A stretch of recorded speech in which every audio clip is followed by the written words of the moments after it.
प्रिय छात्रों नमस्कार। एनसीईआरटी गणित कक्षा 10th में आपका हार्दिक स्वागत है। आज हम लोग प्रश्नावली संख्या 1.1 के प्रश्न संख्या 3 को सोल्व करेंगे। अगर वीडियो आपको अच्छा लगे तो जरूर लाइक कर देना और सब्सक्राइब कर देना। तो आइए दोस्तों, प्रश्न संख्या 3 को हम सोल्व करते हैं। प्रश्न संख्या 3 हमारे पास है, अभाज्य गुणनखंड विधि द्वारा निम्नलिखित पूर्णांकों के एचसीएफ और एलसीएम ज्ञात कीजिए। उसमें से पहला प्रश्न है 12, 15 और 21, दूसरा प्रश्न है 17, 23 और 29 और तीसरा प्रश्न है 8, 9 और 25। तो सबसे पहले हम पहला प्रश्न सोल्व करते हैं। पहला प्रश्न हमारे पास है 12, 15 और 21। इसके हम सबसे पहले टुकड़े करेंगे। एचसीएफ है जो अलग अलग तरीके से होता है, तीनों का अलग अलग तरीके से ज्ञात करेंगे। सबसे पहले हम 12 के टुकड़े करेंगे, उसके बाद 15 के करेंगे और उसके बाद 21 के करेंगे। सबसे छोटी संख्या का भाग देंगे। सबसे छोटी संख्या 2 है, 2 का भाग 12 में 6 बार जाएगा। फिर 2 का देंगे, 3 बार जाएगा। उसके बाद में 2 का भाग जाएगा नहीं, इसलिए 3 का देंगे। 3 का भाग 3 में 1 बार जाएगा। 15 में 2 का भाग जाएगा नहीं, इसलिए 3 का भाग देंगे। 3 का भाग 5 बार जाएगा और फिर इसमें 5 का भाग 1 बार जाएगा। इसमें 3 का भाग 21 में 7 बार जाएगा और 7 में 7 का भाग 1 बार जाएगा। यहाँ पर हमारे पास 12 के जो टुकड़े प्राप्त हुए वो यहाँ लिख देंगे। 2 गुणा में 2 गुणा में 3 और गुणा में 1। फिर इसके बाद में 15 के गुणनखंड लिखेंगे, 3 गुणा में 5 और गुणा में 1। उसके बाद में हम 21 के गुणनखंड लिखेंगे, 3 गुणा में 7 और गुणा में 1। यहाँ पर हम लिखेंगे एचसीएफ अपन को ज्ञात करना है। तो दोस्तों एचसीएफ जो तीनों में कॉमन है वही हमारा एचसीएफ होगा। 2 इसमें है लेकिन इसमें नहीं है, 2 इसमें है इसमें नहीं है, 3 इसमें है और 3 इसमें भी है और 3 इसमें भी है। तो हम 1 3 को बाहर लेंगे, गुणा में 1 इसमें भी है, इसमें है और इसमें, जो तीनों में कॉमन है वही हमारा एचसीएफ होगा। तो यहाँ लिखेंगे 3 गुणा में 1 बराबर में 3। यहाँ एचसीएफ हमारे पास 3 प्राप्त हुआ। तो एलसीएम ज्ञात करने के लिए जो तीनों में प्राप्त है उसको तो एक बार लेंगे, बाकी सारी संख्या को लेंगे। यहाँ पर 2, फिर गुणा में 2, फिर 3 3 3, तो 1 3 को बाहर लेंगे, गुणा में 5 और गुणा में 7। इन सब की गुणा करने पर हमारे पास जो आंसर आएगा वो 420 आएगा। आप गुणा करके देख लेना।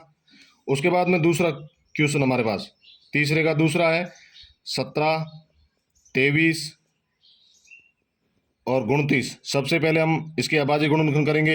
एचसीएफ में है जो अलग अलग तरीके से होता है। पहले 17 के, उसके बाद में 23 और उसके बाद में 29। 17 में है तो 17 का ही भाग जाएगा। 17 में 17 का भाग 1 बार जाएगा, उससे छोटी किसी भी संख्या का नहीं जाएगा। 23 में 23 का भाग 1 बार जाएगा और 29 में 29 का भाग 1 बार जाएगा। यहाँ पर लिखेंगे अपन 17 के अभाज्य गुणनखंड, जो टुकड़े प्राप्त हुए 17 गुणा में 1। उसके बाद में हम 23 की लिखेंगे, 23 गुणा में 1 और उसके बाद में हम लिखेंगे 29 गुणा में 1। यहाँ लिखेंगे एचसीएफ। एचसीएफ हमारा जो कॉमन है वही होगा, जो तीनों में है वही हमारा एचसीएफ है। 17 इसमें है तो यहाँ पर एचसीएफ जो यहाँ पर कॉमन है वही होगा। 17 इसमें है लेकिन इसमें नहीं है, छोड़ देंगे। 23 इसमें है लेकिन इसमें नहीं है। इसका मतलब 1 इसमें भी है, 1 इसमें भी और इसमें भी है, यानी एचसीएफ जो हमारे पास प्राप्त हुआ वो 1 हुआ। यहाँ पर हम एलसीएम लिखेंगे, जो तीनों में कॉमन है उसको तो 1 बार लेंगे। जैसे तीनों में कॉमन 1 है तो यहाँ 1 बार लेंगे। उसके बाद में सारी संख्या को लिख लेंगे, 17 गुणा में 23 और गुणा में 29। इन सब की हम जब गुणा करेंगे तो पहले 17 और 23 की गुणा करेंगे। 7 या 21, 2 3 और 2 5, गुणा में 7 दूनी 14, 2 ने 1 3। यहाँ जोड़ेंगे 5 और 4 9 3। उसके बाद में हम 29 की गुणा करेंगे। 9 एकम 9, 9 गुणा में 9 81, 1 8, 9 3 27 और 8 35, गुणा में 2, 2 एकम 2, 9 दूनी 18, 1 3 दूनी 6 और 1 7। इसको हम जोड़ देंगे, 9 2 और 1 3, 8 और 5 13, 3 हाथ की 1 7, 7 और 3 10 और 1 11। यहाँ पर हमारे पास एलसीएम है जो प्राप्त हुआ, इन सब की गुणा करने पर 11,339।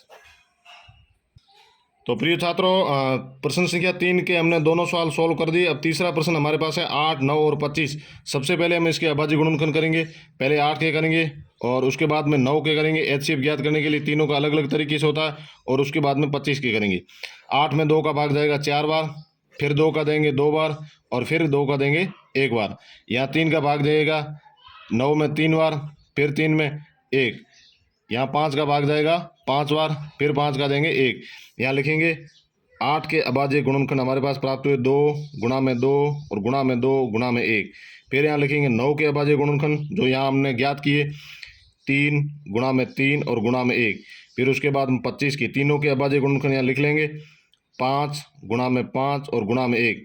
यहाँ लिखेंगे HCF दोस्तों जो कॉमन होता है वही हमारा HCF होता है। 2 इसमें है लेकिन इसमें नहीं है, 2 इसमें है इसमें भी नहीं है, 3 इसमें है लेकिन इसमें नहीं है, छोड़ देंगे। यहाँ पर कॉमन केवल और केवल एक संख्या है, 1 1 1। इसका मतलब ये है कि इसका HCF है जो 1 प्राप्त हुआ।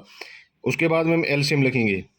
LCM में दोस्तों जो तीनों में प्राप्त है उसको एक बार लिखेंगे और बाकी वाली पूरी संख्या को लिखेंगे। जैसे इसमें तीनों में है जो 1 ही कॉमन है तो यहाँ 1 लिखेंगे, उसके बाद में पूरी संख्या को लिखेंगे 2 गुणा में 2 गुणा में 2 गुणा में 3 गुणा में 3 और गुणा में 5 गुणा में 5।